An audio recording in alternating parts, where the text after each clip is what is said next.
Dahulu kala, jauh sebelum mengenal padi, makanan pokok manusia di Alet Tuo adalah jagung dan ubi. Kerajaan Botilangi kemudian mengutus seorang dewi yang bernama Sangyang Seri. Sangyang Seri yang kemudian menjelma menjadi sebuah tumbuhan. Tumbuhan itu berada di sebuah hutan yang jauh daripada manusia. Tumbuhan itu tumbuh dengan daun yang melambai, butirnya kemuning, dan jumlahnya sangat banyak. Tumbuhan itu adalah padi. Rimulan nari untuk ase, ase mancaji were, were mancaji nandre, nandre malun rakyandre, nainapa mapagal. Karena di hutan itu belum beragam tanaman, sehingga banyak tikus, burung, dan ulat-ulat yang memakan padi. Diutuslah seorang pengawal yang bertugas untuk menangkap tikus, mengejar burung, dan membersihkan dari ulat-ulat. Wujud dari pengawal itu adalah seekor kucing belang-belang yang bernama Meong Palo Karlai. Meong Palo Karlai.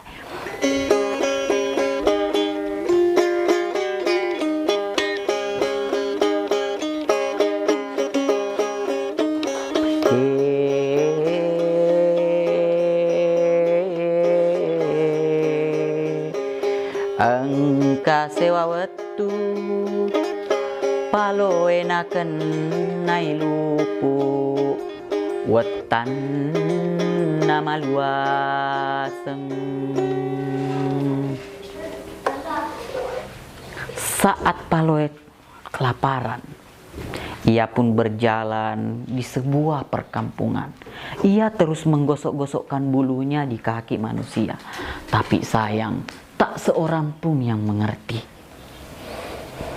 Karena tidak mampu menahan rasa lapar, Paloe kemudian menyambar seekor ikan yang baru saja dibeli di pasar. Awie kino saju ni, sedia di balai kunalaria meong, ciakono, hush, hush, ciakono.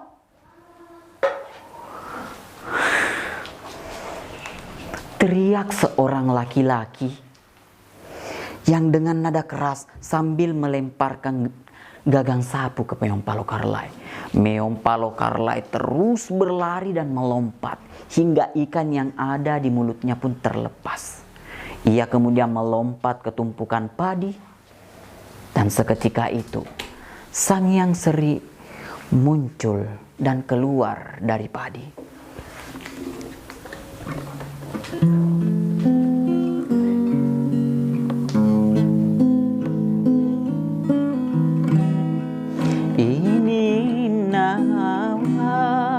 Sabaraku ini nawa sabaraku lolo ngegare deceng Allah tau sabara ede.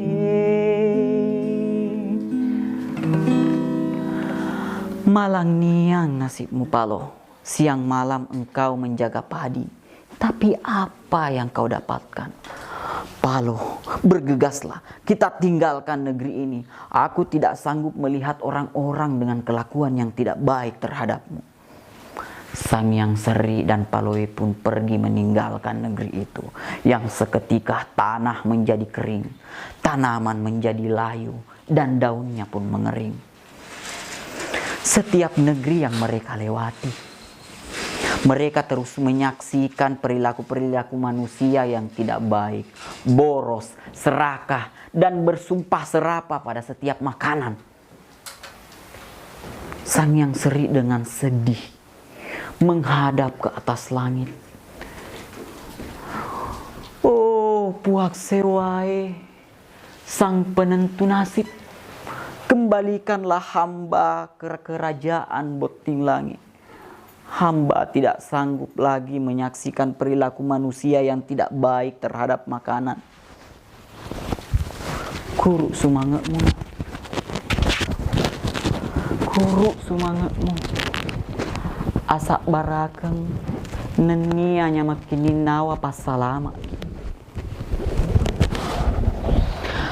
Bunda sudah tahu apa yang kemudian menjadi pilu dalam hidupmu selama kalian berada di bumi ini. Tapi engkau diciptakan ke bumi ini sebagai penyempurna bagi manusia. Maka jadilah penyempurna bagi mereka. Mendengarkan pesan Bunda, Sang Hyang Seri pun kembali berjalan dan mencari Paloe. Di sebuah kampung, Sang Hyang Seri menyaksikan Paloe dengan penuh kebahagiaan. Ia mendapatkan perhatian yang baik dari seorang istri Pak Bicara. Sang Hyang Seri pun mendatangi Pak Bicara dan istrinya. Ia kemudian menceritakan asal-usul Sang Hyang Seri. Pak Bicara dan istrinya sangat terkejut mendengar hal itu. Hamba akan memuliakan padi, tapi tolong beritahukan kami bagaimana caranya. Pinta seorang Pak Bicara dengan penuh harap. Padi akan tumbuh subur selama manusia bekerja keras. Jauhi pemali, cintai sesama makhluk hidup, dan yang terpenting, jangan sia-siakan makanan. Petua Sang Hyang Seri terhadap Pak Bicara. Wahai rakyatku, dengarkan baik-baik demi kenyamanan dan keamanan negeri ini, agar terhindar dari malapetaka. Saya Pak Bicara dengan ini menyampaikan, jauhi pemali, cintai sesama makhluk hidup, dan yang terpenting, jangan sia-siakan padi dan makanan. Dan sejak saat itu, masyarakat memberikan perhatian yang baik kepada Meong Palo Karelai. Dan yang terpenting, mereka memberikan perhatian kepada padi dan juga makanan. Apa yang terjadi? Di negerinya pun tumbuh subur padi yang sangat banyak, melimpah, hingga setiap musim datang, mereka pun bergembira dan bernyanyi bersama-sama, seraya memohon kepada Puang Sewai. Dendang aladi dendang, dendang mapa dendang, mapa dendang ni anak ogi pirasai nyamena aresona. Baik, saya Mulyadi, saya sangat bangga lahir di tanah air Indonesia ini. Lahir dengan penuh dengan cerita-cerita yang menarik. Assalamualaikum warahmatullahi wabarakatuh dan salam budaya.